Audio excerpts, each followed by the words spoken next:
కొద్దిసేపటి క్రితమే ఘటన స్థలానికి అయితే క్లూస్ టీమ్ చేరుకుందని చెప్పాలి. అయితే ప్రమాదం జరిగిన తర్వాత ఆ ప్రమాద దాటికి ఒక్కసారిగా భారీ శబ్దంతో పేలుడు సంభవించడంతో ఎదురుగా ఉన్నటువంటి పలు షాపులు కావచ్చు, ఆ పైన ఉన్నటువంటి జిమ్ కావచ్చు, దానికి సంబంధించి పూర్తిగా ధ్వంసమైనట్టుగా కూడా తెలుస్తుంది. మీరు ఎదురుగా చూస్తున్నారు కదా, అదే బిల్డింగ్ గోమతికి సంబంధించిన ఎలక్ట్రానిక్ షోరూమ్ అని చెప్పాలి. ఆ షోరూంలోనే అగ్ని ప్రమాదం చోటు చేసుకుంది. నిన్న రాత్రి 10:25 ఎగ్జాక్ట్ గా భారీ పేలుడు సంభవించడం, ఆ తర్వాత వెంటనే అందులో ఉన్నటువంటి ప్రోడక్ట్స్, ఎలక్ట్రానిక్ సంబంధించిన ప్రోడక్ట్స్, ఇటు రిఫ్రిజిరేటర్ కావచ్చు, ఏసీకి సంబంధించిన ప్రోడక్ట్స్ కావచ్చు, అవన్నీ కూడా కంప్రెషర్ కారణంగా పూర్తిగా భారీ బ్లాస్ట్ తోటి భారీ పేలుడు తోటి అయితే బయటకు వచ్చిందని చెప్పాలి. ఆ తర్వాత భారీ పేలుడు సంభవించడం, కార్ డ్రైవర్ ఎవరైతే మణికంఠ ఉన్నాడో అతను అదే సమయంలో పికప్ కోసం అని చెప్పేసి అదే సమయానికి అక్కడికి చేరుకోవడం, ఆ భారీ పేలుడు శబ్దానికి అక్కడ అదే కారు పల్టీ కొట్టడం, ఆ కారులో ఉన్నటువంటి వ్యక్తి మణికంఠ వెంటనే అప్రమత్తమై ముందుగా బయటకు వచ్చేసిన తర్వాత కారు మొత్తం కూడా పూర్తిగా కాలిపోయింది. అయితే ఇందులో భాగంగానే దానికి సంబంధించి క్లూస్ సేకరించేందుకు గాను అసలు ఈ ప్రమాదం ఎలా జరిగింది, ఈ ఘటన ఎలా చోటు చేసుకుందని చెప్పేసే విషయం పైన అయితే ప్రెజెంట్ పోలీసులు కావచ్చు, అదేవిధంగా క్లూస్ టీమ్ కావచ్చు ఘటన స్థలానికి చేరుకున్నారు. అయితే భారీ పేలుడు ఎప్పుడైతే సంభవించిన వెంటనే దాదాపు 50 మీటర్ల మేర వరకు కూడా ఈ శబ్దం అనేది, ఈ భారీ పేలుడు శబ్దం అనేది సంభవించినట్టుగా కూడా తెలుస్తుంది. ప్రెజెంట్ నేనున్న ప్లేస్ ఏదైతే ఉందో జిమ్కి సంబంధించి కూడా పూర్తిగా గ్లాసెస్ కావచ్చు, ఫాల్ సీలింగ్ కావచ్చు ధ్వంసమైన పరిస్థితి. మీకు వాటిని కూడా చూపించే సిచ్యువేషన్ నేను మీకు చూపించే ప్రయత్నం చేస్తాను. ప్రెజెంట్ నేను జిమ్ దగ్గర ఉన్నాను, మీరు విజువల్స్ లో అబ్జర్వ్ చేయొచ్చు. జిమ్ కు సంబంధించి పూర్తిగా గ్లాసెస్ కూడా ధ్వంసమయ్యాయి. గ్లాసెస్ ధ్వంసమైన తర్వాత ఇక్కడ ఆ గ్లాసెస్ ధ్వంసం అవడం, ఆ తర్వాత ఫాల్ సీలింగ్ కి సంబంధించి లోపల వరకు అంటే దాదాపు 50 మీటర్ల వరకు కూడా ఈ భారీ పేలుడు సంభవించడం, ఆ భారీ పేలుడు సంభవించిన తర్వాత ఆ శబ్దం అనేది చాలా వరకు కూడా దాని తీవ్రత అనేది ఎంతవరకు ఉందనేది మనం దీన్ని బట్టి అర్థం చేసుకోవచ్చు. ఈ జిమ్ కు సంబంధించి బిల్డింగ్ కావచ్చు, ఇది సెకండ్ ఫ్లోర్ లో ఉంటుంది. ఈ సెకండ్ ఫ్లోర్ లో ఉన్నటువంటి బిల్డింగ్ సంబంధించి పూర్తిగా గ్లాసెస్ ధ్వంసమైన విజువల్స్ మీరు అబ్జర్వ్ చేయొచ్చు. గ్లాసెస్ సంబంధించి కంప్లీట్ గా పీసెస్ అంటే దాదాపు 50 నుంచి 60 మీటర్ల వరకు డిస్టెన్స్ లో ఉన్నటువంటి ఈ బిల్డింగ్ పిల్లర్లు కూడా అదిరాయనంటే, పిల్లర్ కి సంబంధించి గ్లాసెస్ కూడా పగిలాయనంటే మీరు అర్థం చేసుకోవచ్చు ఎంత పెద్ద మొత్తంలో ఈ భారీ పేలుడు సంభవించింది, ఎంత పెద్ద మొత్తంలో ఈ అగ్ని ప్రమాదం చోటు చేసుకుందని చెప్పేసి మీకు నేను ఫాల్ సీలింగ్ సంబంధించి చూపించే ప్రయత్నం చేస్తాను. ఫాల్ సీలింగ్ అయితే మొత్తం కంప్లీట్ గా కూడా ధ్వంసమైన పరిస్థితి అయితే మనకు కనిపిస్తుంది. పూర్తిగా అంటే ఈ బిల్డింగ్ కి సంబంధించి ఈ జిమ్ ఓనర్స్ అంతా కూడా ఈ సెటప్ అయితే ఏర్పాటు చేసుకోవడం జరిగింది. ఏర్పాటు చేసుకున్న అనంతరం దీనికి సంబంధించి నిన్న రాత్రి 10:25 ఈ ఘటన చోటు చేసుకోగా అదే సమయంలో దాదాపు 35 మంది వర్కౌట్ చేస్తున్నట్టుగా కూడా తెలుస్తుంది. అయితే ఎవరికి కూడా ప్రమాదం జరగలేదు, కానీ ప్రతి ఒక్కరు కూడా భయాందోళనకు గురైన పరిస్థితి అయితే మనకు కనిపిస్తుంది. కొంతమంది స్లో కోల్పోయిన పరిస్థితి కూడా మీరు విజువల్స్ లో అబ్జర్వ్ చేయొచ్చు. ముఖ్యంగా దీనికి సంబంధించి ఫాల్ సీలింగ్ విజువల్స్ కి సంబంధించి మీరు అబ్జర్వ్ చేస్తే ముఖ్యంగా దానికి సంబంధించిన విజువల్స్ అబ్జర్వ్ చేయొచ్చు. మీరు ఒక్కసారి విజువల్స్ చూడొచ్చు. మొత్తం కంప్లీట్ గా పైన ఉన్నటువంటి ఫాల్ సీలింగ్ మొత్తం పూర్తిగా ధ్వంసమైన పరిస్థితి మనకు కనిపిస్తుంది. కాబట్టి ఓనర్ కూడా ఉన్నారు, ఓనర్ తోటి కూడా మాట్లాడదాము.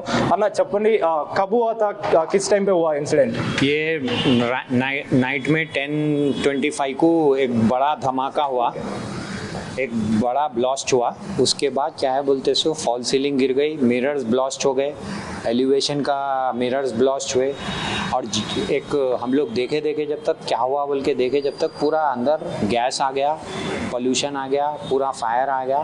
तो 1-2 बच्चे एकदम उन लोगों को अनकॉन्शियस हो गए, सांस लेने नहीं आ रहा था, आंखों को नहीं दिख रहा था, तो उन लोग गिर गए थे. बाकी के पूरों को बाहर निकाल के उन लोगों को ले के जाके फिर सर्च करे, अंदर कोई भी नहीं थे. तो फिर जिम बंद करके हम लोग नीचे गए. वॉचमैन को भी सांस लेने नहीं आ रहा था, उन्होंने भी गिर गया था. फिर उसको लेके जाके आगे हॉस्पिटल में एडमिट करके फिर हम लोग के काम से निकल गए.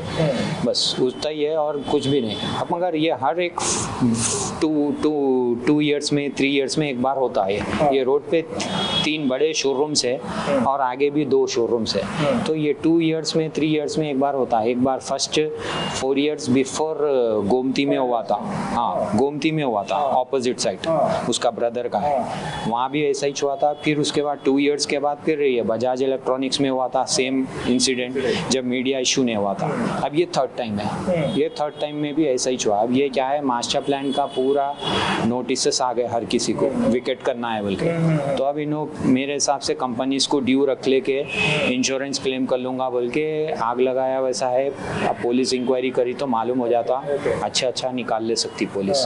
बस इतना है कि उन लोगों के फ़ायदे के लिए दूसरों को नुकसान कर दे रहे, उन लोग अपने फ़ायदे के वास्ते आग लगा ले रहे, क्या कर रहे नहीं मालूम। अच्छा हुआ कोई नहीं मारे।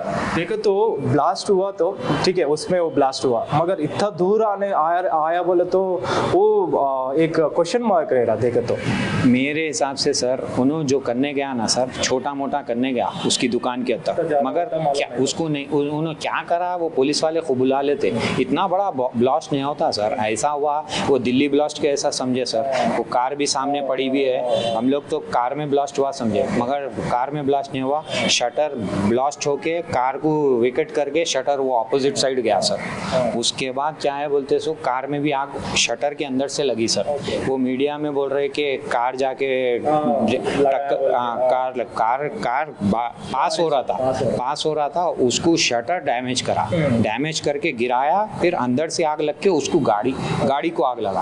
हम लोग वो देखे, कई बच्चे कार वाले को भी निकाल के एम्बुलेंस में डाल के भेजे सर, नहीं तो उन्होंने भी मर जाता था।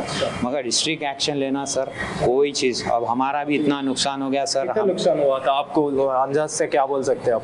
अब सर हमारा ट्रेडमिल्स है, वो एक ट्रेडमिल 2 लाख चेंज का है सर। वो फॉल सीलिंग का फॉल सीलिंग का तो सर ज़्यादा नहीं, 1 लाख रुपीज़ तक हो जाता, मिरर्स भी 1 लाख से हो जाता। वो असल ट्रेडमिल्स है, बहुत महंगे है वो भी खराब हो गई। वो भी अब क्या हुआ, मैकेनिक देखा तो मालूम होता सर। मगर पूरा फॉल सीलिंग का आ गया, उसके अंदर पूरा करंट आया, उसमें से वहाँ बाहर शॉर्ट सर्किट होने से यहाँ पे भी शॉर्ट सर्किट हो रहा था। तो हम लोग पावर स्विच ऑफ करके जब हम लोग बहुत जने थे। अभी बोले तो एग्जैक्ट 10 to 10:25 का हिसाब से इंसिडेंट हुआ था ना। आप लोग कितने बजे तक इधर रहना था? हम लोग 11 o'clock तक रहते सर। 10:25 को ब्लास्ट हुआ सर, वॉच भी रुक गया। वो क्लॉक टावर पे जो वॉच है ना सर, 10:25 को ब्लास्ट हुआ, जब भी वॉच भी रुक गया सर। उसके अलावा नहीं, हम तो बस इतना ही कर रहे कि हमारे कस्टमर्स को कुछ नहीं हुआ। अब ये क्या है, गवर्नमेंट से अपील है इन लोगों के बहुत टाइट मानना सर, बस इतना ही है। हम लोगों का नुकसान क्या हुआ हम लोगों को तो उतना नहीं मालूम है क्या है क्या नहीं, बस गवर्नमेंट हम लोग तो सेफ है। बस हम लोगों का नुकसान जो हुआ हमको मिल गया तो बहुत अच्छा है सर। Thank you. సో మొత్తానికైతే మీరు అబ్జర్వ్ చేయొచ్చు, ఫాల్ సీలింగ్ సంబంధించి కంప్లీట్గా ఫాల్ సీలింగ్ ధ్వంసమైంది, కింద ఉన్నటువంటి వస్తువులు కూడా ధ్వంసమయ్యాయని చెప్పేసి ఇక్కడ ఉన్నటువంటి ఓనర్ చెప్తున్న పరిస్థితి అయితే మనకు కనిపిస్తుంది. అదేవిధంగా థ్రెడ్ మిల్ కూడా ఏమైనా డ్యామేజ్ అయి ఉండొచ్చు అని చెప్పేసి కూడా అనుమానం వ్యక్తం చేస్తున్నారు. దానికి సంబంధించి మెకానిక్ని పిలిచి దానికి సంబంధించిన డీటెయిల్స్ కూడా కనుక్కుంటాం. అయితే ఆస్తి నష్టానికి సంబంధించి కావచ్చు, వాటన్నిటిని కూడా ఎస్టిమేట్ చేసి తర్వాత తెలుస్తుంది. ఇప్పటికైతే ఈ ఫిర్యాదులో భాగంగా పోలీసులకైతే కంప్లైంట్ చేయడానికి వెళ్తున్నాను. అంటే ఇప్పటికే ఇలాంటి ఘటనలు చాలా వరకు కూడా జరుగుతున్నాయి. ముఖ్యంగా గోమతి ఎలక్ట్రానిక్ షాపులలో కూడా ఇప్పటికి ఇది 3వ సారి జరగడం అని చెప్పేసి కూడా ఇక్కడ ఉన్న ఓనర్ చెప్తున్న పరిస్థితి. ఇందులో భాగంగానే ఇలాంటి ఘటనలు చోటు చేసుకోకుండా సరైన చర్యలు తీసుకోవాలని చెప్పేసి అయితే ఓనర్ చెప్తున్న పరిస్థితి. కెమెరా పర్సన్ సీనుతో కలిసి Anil, big TV, Hyderabad. For more videos like this, subscribe Big TV channel.